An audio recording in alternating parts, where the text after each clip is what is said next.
చీల్చు వెలుతురులు పంచే రవి కిరణాలై జాతి పురోగతి గీతికలో వికసించే రేపటి కిరణాలై కారు చీకటిని చీల్చు వెలుతురులు పంచే రవి కిరణాలై.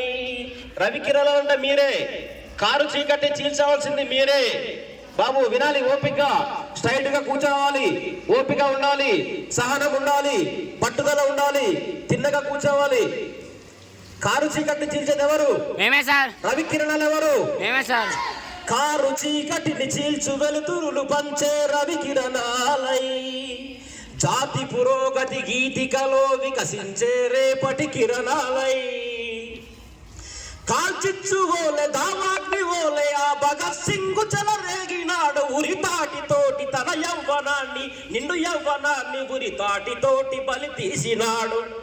ఉరకలు వేసే యువకుల నెత్తుటి కత్తులు కవాతు నడిపించే ఆ నేతాజీ నా స్ఫూర్తి దాత.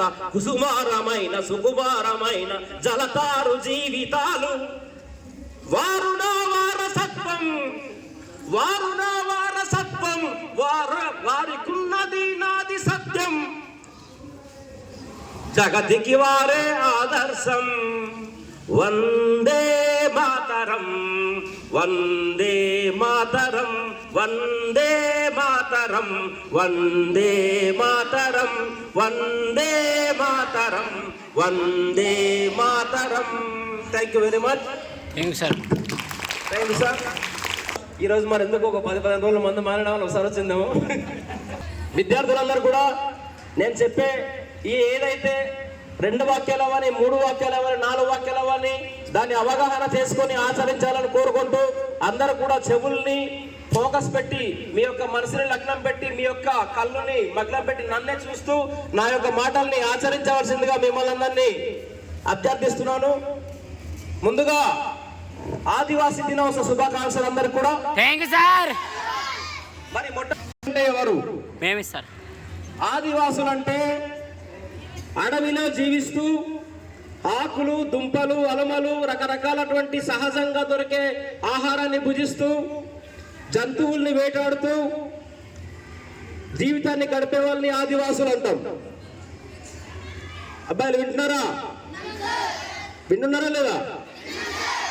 మరి ఆదివాసీ దినోత్సవం ఎందుకు జరుపుకుంటున్నాం? మనం ఎందుకు జరుపుకుంటున్నామంటే మొట్టమొదటి మానవుడు ఆది మానవుడే. అబ్బాయిలు ఒకసారి ప్లీజ్ డిస్టర్బ్ చేయకండి. అబ్బాయిలు ఒక 2 నిమిషాలు ఆగండి. చాలా ఇంపార్టెంట్ విషయాలు చెప్తున్నాను. ఒక 2 నిమిషాలు ఆగండి, మీ సైడ్కి రండి. మొట్టమొదటి మానవుడు భూమి మీద ఎవడరా? ఆదివాసి. మొట్టమొదటి వ్యవసాయం చేసినటువంటి శాస్త్రవేత్త ఎవర్రా? ఆదివాసి. మొట్టమొదటి జబ్బులకి మందులు ఉండేదా అప్పుడు? లేదు సార్. డాక్టర్లు ఉండేవారా? లేదు సార్. మందులు ఇచ్చేది ఎవరు? ఆదివాసి. ఆదివాసి, ఆది మానవుడు, గిరిజనుడు కదా. పంట పండించింది ఆది మానవుడు, వైద్యం నేర్పించింది ఆది మానవుడు కదా. మొట్టమొదటి మానవుడు ఢిల్లీలో పుట్టారా? మొట్టమొదటి మానవుడు ఎక్కడ పుట్టాడు? అడవిలో. ఈ రోజు ఢిల్లీ వెళ్ళిపోయి, ముంబై వెళ్ళిపోయి మేము ఆదివాసులు కాదు అంటున్నాడు. ఆది అంటే మొట్టమొదటి మానవుడు అందరు కూడా అడవుల్లో పుట్టినోళ్ళే. ఈ రోజు వాళ్ళు అభివృద్ధి చెందేమంటున్నారు. మేము వేరే చౌదరీస్, రెడ్డిస్, క్షత్రియులు, రాజులు అంటున్నారు. మనల్ని గిరిజనులు, తాండాలు, గిరిజను ఆదివాసులు అంటున్నారు. కర్ణాటకలో తాండాలు అంటారు, ఒరిస్సాలో మనల్ని ఆదివాసులు అంటారు, ఆంధ్రప్రదేశ్లో గిరిజనులు అంటారు. మనల్ని వివిధ పేర్లు పెట్టి మనల్ని పిలుస్తున్నారు. మరి వైజాగ్ వెళ్తే వాళ్ళని ఓసీలు, బీసీలు, కాపులు అంటున్నారు. వాళ్ళ ఆది మానవులు కాదా అని అడుగుతున్నాడు మిమ్మల్ని అందరినీ. వాళ్ళు ముందే వైజాగ్లో పుట్టారా? వాళ్ళు కూడా ఆది మానవులే.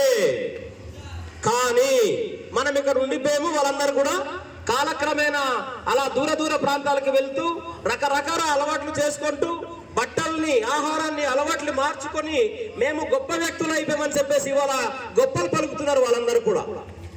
ఎవరి ఆహారం గొప్పది? వాళ్ళ ఆహారం గొప్పదా, మన ఆహారం గొప్పదా? భయంకరమైనటువంటి కరోనా వచ్చినప్పుడు ఏ ఆహారం తిన్నారు వాళ్ళందరూ కూడా? పసుపు తిన్నారా, అల్లం తిన్నారా, బెల్లం తిన్నారా? మన దగ్గర పంటే పసుపు తిన్నారు వాళ్ళు, మన దగ్గర పంటే అల్లం తిన్నారు వాళ్ళు. వాళ్ళ అప్పుడే బతికారు వాళ్ళందరూ కూడా కదా. కానీ ఈ రోజు మనం పండించినటువంటి అల్లము, బెల్లము, పసుపు రకరకాలు తిని ఆరోగ్యం కాపాడుకొని ఆదివాసుల్ని తక్కువ అంచనా వేసే స్థాయికి ఇవాళ మనం దిగజారిపోయాం. అర్థమవుతుందా? శాస్త్రవేత్తలు మనమే, డాక్టర్లు మనమే కదా. ఈ రోజు విమానం మీద ఆకాశం ఎగిరింది. ఎగరడానికి కారణం ఎవరు? చక్రం.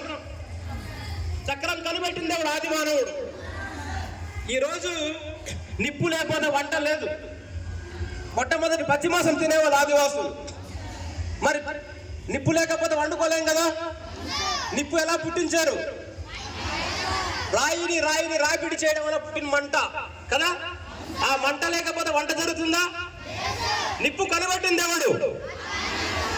ఇవాళ చక్రం. ఒక జంతువుని వేటాడిన తర్వాత దాన్ని బరువు మోయలేక మన ఆది మానవులు, మన గిరిజనులు ఒక చక్రాన్ని తయారు చేసి సులువుగా జంతువుని ఇంటికి పట్టుకెళ్ళేవాళ్ళు. ఆ చక్రం వల్ల ఇవాళ బస్సు నడుస్తుందా లేదా? ఆ చక్రం వల్ల ఏరోప్లేన్ నడుస్తుందా లేదా? మరి ఇవన్నీ తయారు చేసింది ఎవరు? మరి ఇవాళ మనమందరం కూడా వెనుకబడి ఉన్నామా లేదా? మన జాతి కోసం ఎవరైనా సరే కష్టపడుతూ సాయం చేస్తున్నారా లేదా? లేదు. మన బతుకులంతా కూడా ఇలాగే ఉంది కదా. ఉందా లేదా? కాబట్టి మనమందరం కూడా ఆర్థిక సమానత్వం రావాల్సిన అవసరం ఉందా లేదా? ఆర్థిక సమానత్వం రావాలంటే విద్య ఒక్కటే మార్గం. ఏ మార్గం ఉంది? కాబట్టి బాగా చదువుకుంటారా? ఇంకొక ముఖ్య విషయం చెప్తున్నాను. మనకి బ్రిటిష్ వాళ్ళు పాలించారు, రాజులు పాలించారు, రాజుల తర్వాత ముఠాదారులు పాలించారు, ముఠాదారుల తర్వాత గవర్నమెంట్ లో రకరకాల వ్యక్తులు పాలిస్తున్నారు మనల్ని అందరినీ. ఒకప్పుడు బానిసత్వం ఉండేది, అంటారని తరం ఉండేది.